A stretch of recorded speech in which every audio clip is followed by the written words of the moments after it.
आगामी वैशाख 30 गते हुन लागेको स्थानीय तहको निर्वाचनमा करिब 1,79,00,000 मतदाता रहने निर्वाचन आयोगको आकलन रहेको छ। आयोगले मतदाता नामावली अध्यावधिक भइरहेको जनाएको छ। यसअघिको स्थानीय तह निर्वाचनमा 1,40,00,000 मतदाता थिए। आयोगले पछिल्लो पटक गत वर्षको पुसमा अध्यावधिक गरेको मतदाता नामावलीमा 1,62,00,000 मतदाता पुगेका छन्। आयोगका प्रवक्ता शालिग्राम शर्मा पौडेलका अनुसार त्यसयता थप 15 लाख मतदाता थपिएको अनुमान रहेको छ। निर्वाचन सम्पन्न गर्ने जिम्मेवारी पाएको निर्वाचन आयोगले नेपालमा 10,756 मतदान स्थलहरू कायम गरेको छ। देशभरका 753 स्थानीय तहमा एकसाथ हुने यो निर्वाचन यसअघि 2074 सालमा 3 चरणमा भएको थियो।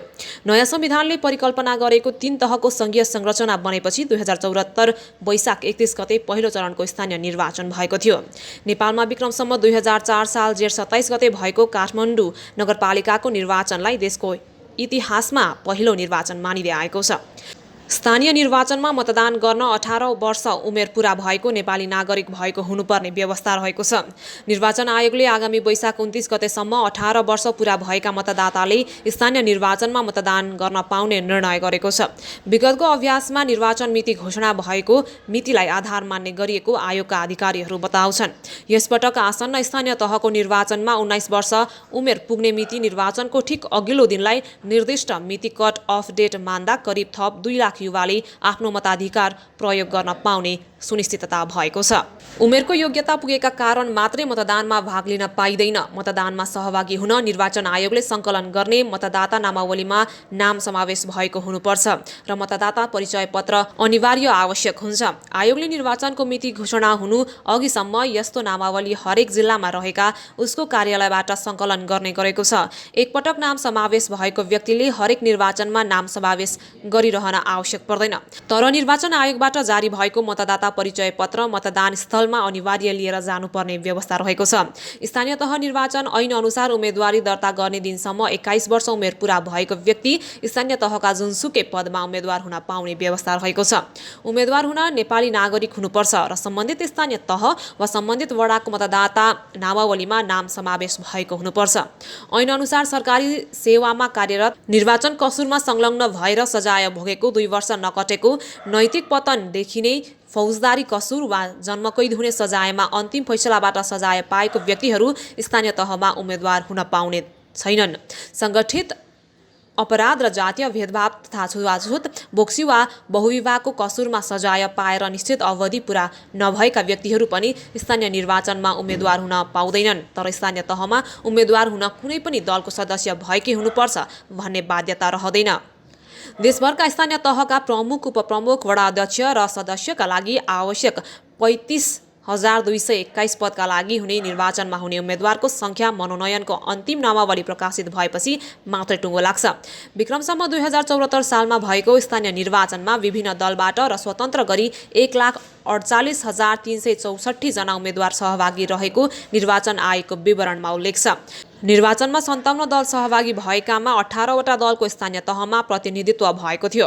हरेक मतदाताले स्थानीय तहको निर्वाचनमा 7 वटा पदमा मतदान गर्नुपर्छ, जसमा स्थानीय तहका प्रमुख उपप्रमुख, सम्बन्धित वडाका वडाध्यक्ष, महिला वडा सदस्य र दलित महिला सदस्यमा 1-1 जना र खुला वडा सदस्यमा 2 जना पर्दछन्।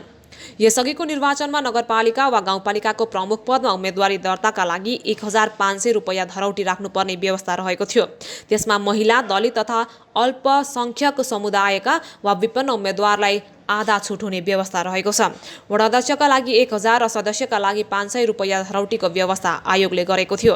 उम्मेदवारले सदर मतको 10% भन्दा कम मत ल्याएको अवस्थामा त्यस्तो धरौटी जफत हुने व्यवस्था रहेको छ। जफत भएको रकम सञ्चित कोषमा जम्मा हुनुपर्ने नियम रहेको छ।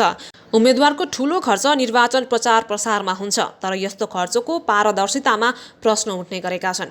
निर्वाचन आयोगले यसअघिको निर्वाचनमा आचार संहितामा स्थानीय तहको प्रमुखले अधिकतम 7,50,000 सम्म खर्चको सीमा तोकेको थियो। अधिकतम खर्चको सीमा महानगरपालिकाका प्रमुख र उपप्रमुखका लागि 7,50,000 र गाउँपालिकाका प्रमुख र उपप्रमुखको हकमा 3,50,000 तोकिएको थियो। महानगरका वडा सदस्यले अधिकतम 3 लाख र गाउँपालिकाका सदस्यले त्यसको आधा खर्च गर्न सक्ने सीमा तोकिएको थियो। निर्वाचन आयोग ऐन 2073ले आयोगलाई हरेक निर्वाचनमा खर्चको सीमा तोकेर नेपाल राजपत्रमा सूचना प्रकाशित गर्ने अधिकार दिएको छ। आगामी निर्वाचनको खर्चको सीमा तय हुन बाँकी रहेको आयोगका प्रवक्ता पौडेलले जानकारी दिए। आयोगले महँगीका आधारमा हरेक निर्वाचनमा खर्चको सीमा पुनरावलोकन गर्ने गरेको छ। तर विभिन्न अध्ययनहरूले स्थानीय तहका उम्मेद्वारहरूले त्यसभन्दा धेरै खर्च गरे पनि सबै खर्चको यथार्थ विवरण आयोगलाई नबुझाउने देखाएका छन्। प्रतिनिधि सभा निर्वाचनमा समानुपातिक तर्फ 3% प्रत्यक्षतर्फ एउटा सिट प्राप्त गरेका दलहरूलाई राजनीतिक दल सम्बन्धी ऐनले राष्ट्र दलको मान्यता दिएको छ। यस्ता राष्ट्र दललाई उनीहरूकै चुनाव चिन्ह प्राप्त हुन्छ। राष्ट्र दलको मान्यता प्राप्त नगरेका दलबाट बनेका उम्मेद्वार र स्वतन्त्र उम्मेद्वारलाई आयोगले उनीहरूको मागका आधारमा निर्वाचन चिन्ह प्रदान गर्छन्। यसरी माग गरिएको चिन्ह अर्को दलसँग मिल्दो भएको अवस्थामा आयोग आफैले यस्तो चिन्ह तय गरिदिन सक्ने अधिकार छ। मतदाताले मतदान केन्द्रमा हुने गोप्य कक्षमा सम्बन्धित उम्मेद्वारको निर्वाचन चिन्हमा स्वस्तिक छाप लगाएर मतदान गर्न सक्छन्। निर्वाचन आयोगका अनुसार स्थानीय निर्वाचनका लागि आफ्नो मतदाता नामावली दर्ता भएको स्थानीय तहबाट मात्र मतदान गर्न सकिन्छ। स्थानीय तहको कुन मतदान केन्द्रमा आफ्नो नाम समावेश छ भन्ने थाहा पाउन आयोगको वेबसाइटमा हेर्न सकिने व्यवस्था रहेको छ। कर्मचारी र मतदानमा खटिएका कर्मचारीहरूले प्रतिनिधि सभा र प्रदेश सभामा मतदान गर्न पाए पनि स्थानीय तहमा मतदान गर्न पाउने व्यवस्था छैन।